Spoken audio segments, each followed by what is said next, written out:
Let's make Irish cream chocolate walnut muffins. Okay, so we're going to add 2 cups of flour to our bowl. I've already added 1 cup of flour. I'm going to add a second cup. And then to this recipe, we're going to add 2 teaspoons of baking powder and a teaspoon and a half of baking soda and a teaspoon of salt. Now we're going to add 3/4 cup of cocoa mix, unsweetened cocoa mix. I particularly like this brand that I'm using right here.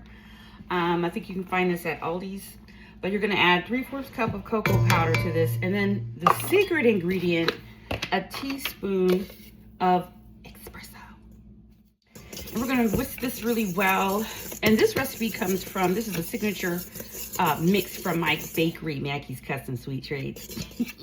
All right, so we've added in our 2 cups of sugar, and now we're going to whisk this until it's incorporated. All right, to our cocoa mix, we want to add 2 teaspoons of vanilla, a cup of whole milk or buttermilk. I typically like buttermilk, but I don't have none today, so we're going to use whole milk. It's just as good. And a 1/2 cup of oil. Now, because this is Irish cream chocolate, we're going to add about, I'm going to say, a 1/3 cup of a good Irish cream. Pour it into your batter and mix that real well. Another secret to a great chocolate mix is boiling water. So make sure you take your 1 cup of boiling water and you pour it slowly into your mix as it's stirring. All right, so now we're going to pour in about a 1/2 cup to 3/4 cups of walnuts. Okay, so I'm using a muffin mold. You can use a regular muffin pan if you want, but I like these molds because I'm going to make mine fancy today.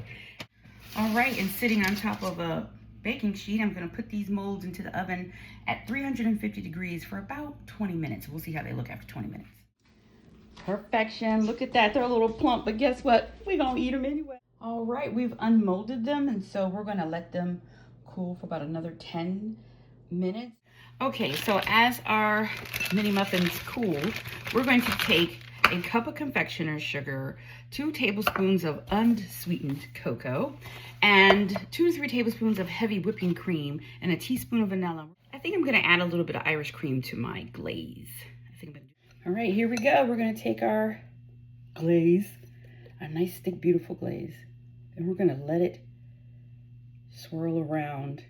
And now I'm going to put some sprinkled chopped walnuts on top. Look at that. Gorgeous. If you love Irish cream, this is the perfect mini bundt cake or muffin, whatever you want to call it. Either way, make sure you grab the recipe down in the description below. Tag us if you make this dessert. Get in that kitchen, have some fun with the kiddos. Remember, baking is a science, but it's also creative fun. So enjoy the process, and I'll see you next time. Bye.